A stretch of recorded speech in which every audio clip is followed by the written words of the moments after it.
আজকে যে গল্পটা শোনাবো সেটা ভারতের একটা ছোট্ট কোণ থেকে উঠে আসা, কিন্তু এর শিক্ষাটা বিশাল, সারা পৃথিবীর জন্য। এটা একটা সত্যি ঘটনা। শিক্ষা কাকে বলে, মানবিকতা জিনিসটা আসলে কি, এই গল্পটা আমাদের চোখে আঙুল দিয়ে দেখিয়ে দেবে।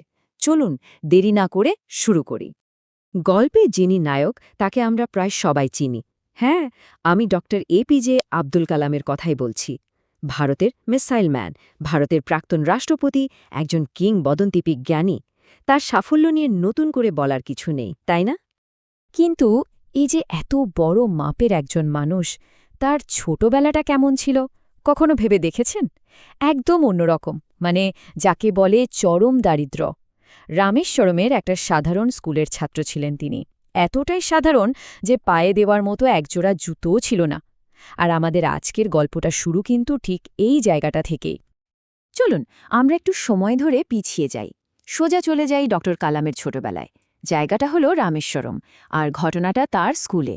এখানেই তিনি এমন একজন শিক্ষকের দেখা পেয়েছিলেন যার একটা খুব সাধারণ কাজ কালামের সারা জীবনের মোড় ঘুরিয়ে দিয়েছিল। তো কি হয়েছিল সেদিন? একটা বিজ্ঞান ক্লাস ছিল, কিন্তু মজার ব্যাপার হলো ক্লাসটা চার দেয়ালের মধ্যে হচ্ছিল না।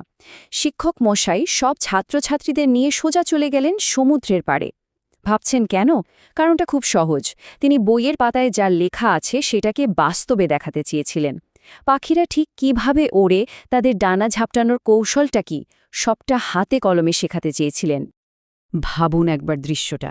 একদিকে সমুদ্রের হাওয়া, আকাশে পাখিরা উড়ছে, মানে শেখার জন্য একেবারে আদর্শ একটা পরিবেশ, তাই না? কিন্তু এই সুন্দর পরিবেশেও ছোট্ট কালামের মনে কিন্তু শান্তি ছিল না। ওর ভেতরে ভেতরে একটা ঝড় বয়ে যাচ্ছিল, একটা কষ্ট, একটা লজ্জা ওকে যেন সংকুটি করে দিচ্ছিল। ব্যাপারটা আসলে কি বলছি, দেখুন। জায়গাটা রামেশ্বরমের সমুদ্র সৈকত। ক্লাস চলছে পাখির ওড়া নিয়ে, কিন্তু কালামের মন ক্লাসে ছিল না। ওর সব মনোযোগ ছিল নিজের খালি পায়ের দিকে।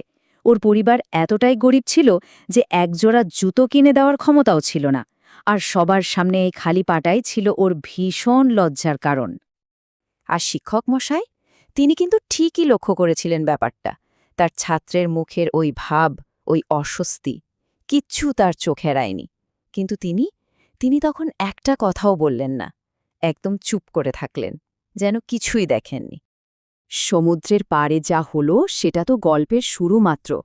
আসল ঘটনাটা ঘটল পরের দিন, ক্লাসের ভেতরে। আর সেদিন ওই শিক্ষক যা করেছিলেন সেটাকে শুধু সহানুভূতি বললে ভুল হবে। ওটা ছিল তার থেকেও অনেক বড় কিছু, মানবতার এক অবিশ্বাস্য পাঠ। কি করেছিলেন শিক্ষক? এমন কি কাজ যা একটা ছোট্ট বাচ্চার মন থেকে সব লজ্জা, সব কষ্ট এক নিমেষে মুছে দিতে পারে? ভাবুন তো। পরের দিন তিনি ক্লাসে এলেন। এসে খুব শান্তভাবে সবার দিকে তাকিয়ে বললেন, আজ থেকে যদি আমার কোনো ছাত্র খালি পায়ে স্কুলে আসে, তাহলে আমিও জুতো পরব না। একবার ভাবুন কথাটার গভীরতা। এটা তো শুধু একটা কথা ছিল না, এটা ছিল সম্মান, এটা ছিল ভালোবাসা, এটা ছিল একাত্ম হওয়ার এক অসাধারণ উদাহরণ। এবং তিনি কিন্তু শুধু মুখে বলেই থেমে যাননি, যা বলেছিলেন তাই করে দেখালেন। সেই দিন থেকেই ওই শিক্ষকও খালি পায়ে স্কুলে আসা শুরু করলেন। আর এটা একদিনের জন্য নয়। যতদিন না কালাম এবং অন্য ছাত্ররা জুতো পরার সামর্থ্য অর্জন করেছে, ততদিন তিনিও খালি পায়েই ক্লাস নিয়েছেন। তিনি বুঝিয়ে দিয়েছিলেন তিনি তাদের থেকে আলাদা কেউ নন, তিনি তাদেরই একজন। ছোটবেলার এই একটা ঘটনা ডক্টর কালামের মনে সারা জীবনের জন্য গেঁথে গিয়েছিল। তিনি কোনোদিন ভোলেননি এই শিক্ষকের কথা।